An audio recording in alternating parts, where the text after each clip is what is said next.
It's summertime, 1968, a year after the famous Summer of Love.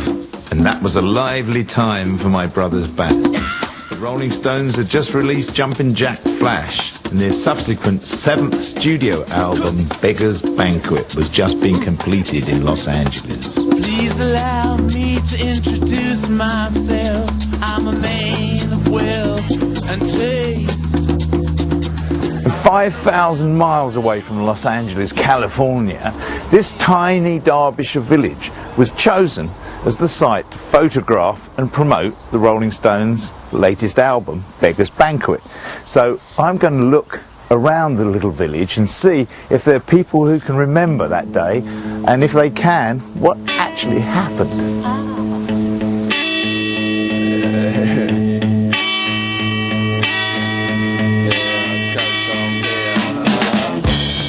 Click flat of your feet on the stairs. You're the one on the left, is it? Yes, yes. Having my autograph with Brian Jones. Brian Jones, he's in tights. It was just brilliant. It was absolutely brilliant.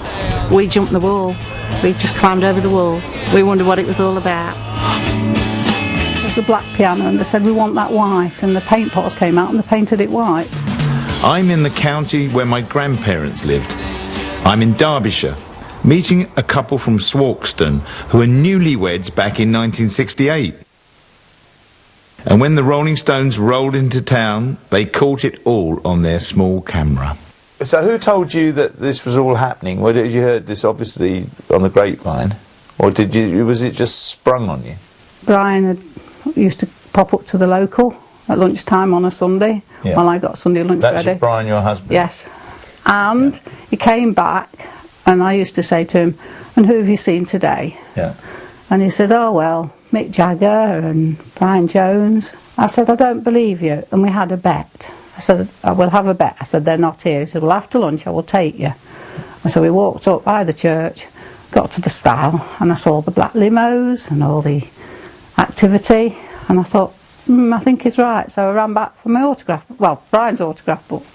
Brian's photos here, they're absolutely unique. And together with the poster, which probably there are quite a lot of, one way or another, but with these, I sound like that bloke on, what's it called, Cash in the Attic or something.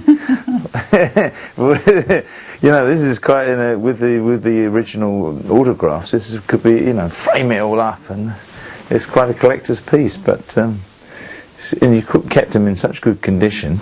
It's a nice story.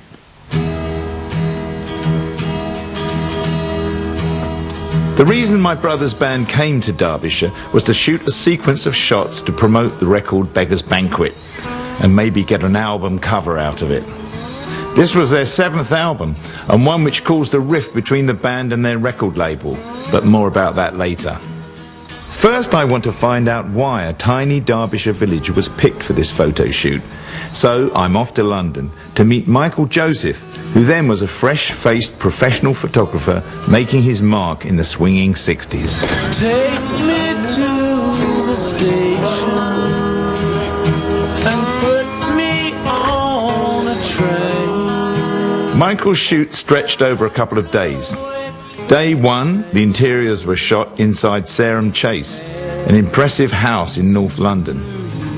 The following day, the band's limos shot up the newly created M1 to Derbyshire.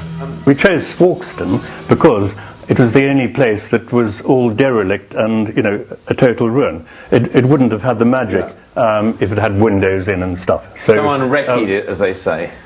Well, I was given a couple of options, but the minute I just saw this wacky stuff, but that was the place. And as you can see, all the grass, and even in the cricket scene, I think the grass was a perfect length.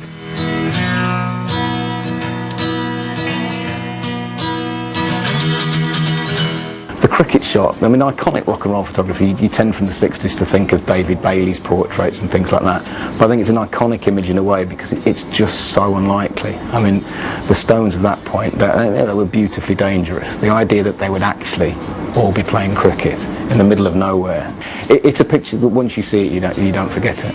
People have this digital photography, which is, you can see the results, but back then they probably didn't even have Polaroids, and so how can you even know if it's really going to work or not. So you want to get in as many pictures as possible. But the interesting thing is, years later you look at them and they just have such great quality. And so sometimes you can look at these things, you know, 2 weeks later and you think that's not very good, and then you look at it 20 years later and you think, wow, that was great. So I don't know, sometimes it's a bit like a wine. It takes a bit of time to digest it, you know, it takes a bit of time for it to sit and mature. So it was all down to Michael, and my brother Michael, liking the look of this Derbyshire ruin, and the rest, as they say, is musical history. Now, some 40 years later, the place is a must-see location for faithful Rolling Stones fans. And you can even stay the night in the pavilion, as it's now been renovated as a holiday home.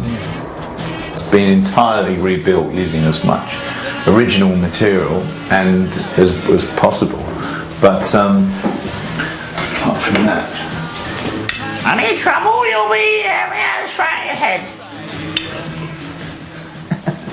These images of Swarkston Pavilion that are so well known and celebrated now didn't actually make the cover of Beggar's Banquet, because the band, for some reason, wanted this cover, which was a urinal covered in graffiti. The record company, Decca Records, didn't want this, unsurprisingly, so the release was held up for many months while the argument raged on. Finally, the cover was this simple, plain invite, RSPV. On the inside is this medieval-looking debauchery which Michael Joseph took. However, the story finally ends from the Swarkston Pavilion. The pictures did appear on a compilation record 10 years later called Hot Rocks, and that was the end of the story.